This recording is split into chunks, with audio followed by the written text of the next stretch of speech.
Hey everyone, it's Suey. I'm doing a tag today called the Brontë Novels Tag that Melinda at Web of Stories created for March on the Moors event, which is an event I am not that familiar with, but I know she's reading Agnes Grey, I think, as a read along. I should jump in. All these books I would love to reread, but there's not enough time. I got other things I gotta read. And I was tagged by Ellen at Ellen Made Book Club for this one.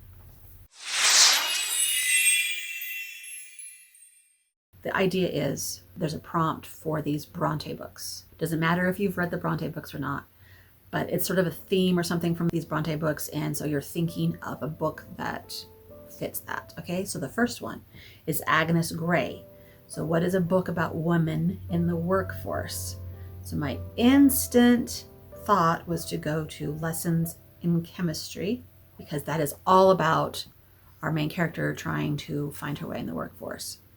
And then that made me also think of Tomorrow and Tomorrow and Tomorrow, where our girl is a gamer and creating games. And so she kind of has some good insights and some good experiences and some interesting experiences being a woman in the workforce. Number 2, Jane Eyre, a coming-of-age novel centered on a female character. The book that I thought of instantly for this one was Three Grows in Brooklyn, which is sort of the quintessential coming-of-age novel. It has been a long time since I've read it, so I can't really tell you anything particularly specific about it, except that it is a coming-of-age novel, and it is wonderful. Another book I should reread. Professor. This is the only one on this list, I think, that I haven't actually read, because I have no memory of this book at all. But all the rest I've read, pretty sure.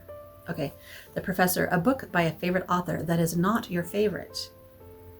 So Ali Condi is a favorite author, and her latest book called The Unwedding was not my favorite of hers, mostly because I just didn't really get into the mystery of it, and some things were just kind of weird about it, but I still liked the writing. So anyway, that was the one that came to my mind first off for that one.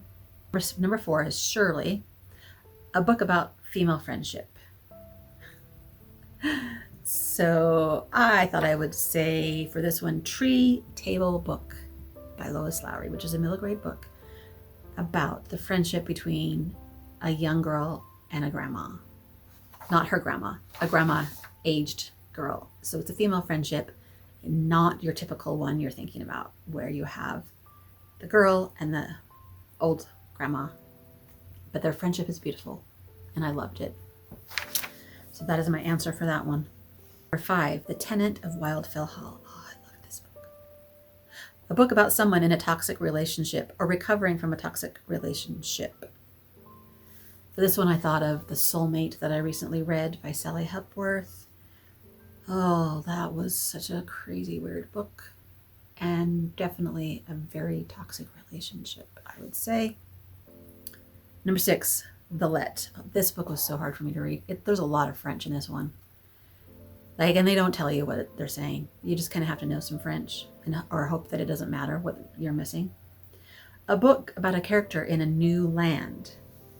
So I thought of 2 books. I don't know if these really fit it that well. Fairy Tale by Stephen King, where our guy finds the underworld fantasy land. So that's that one. That's his new land. And then The Invisible Life of Addie LaRue. She kind of is in a new land because she is immortal and she travels all over the world. Basically, she does stay in her home country of France for quite a bit of it too, but it's all a new land because it's the future now. So I felt like that one fit pretty good, actually. I don't know. What do you think? Wuthering Heights, a book where a house or other building plays a major role. I feel like there are so many of these. The one I thought of is House of Leaves, which is just right here. So I'll show it to you, this big fat crazy thing. I have not finished this book. I've just got a good start on it. But obviously the title, House of Leaves, you know that it is about a haunted house, basically. I mean, so far that's what it's about. I don't know if it morphs into something else, but definitely there's something up with this house, and that is what this book is about. So that book fits that prompt really well, I think. That's the end of that one. So I will tag some people in my description when I edit this. And you can join in the fun with March on the Moors and Brontes. Until next time, happy reading. Bye.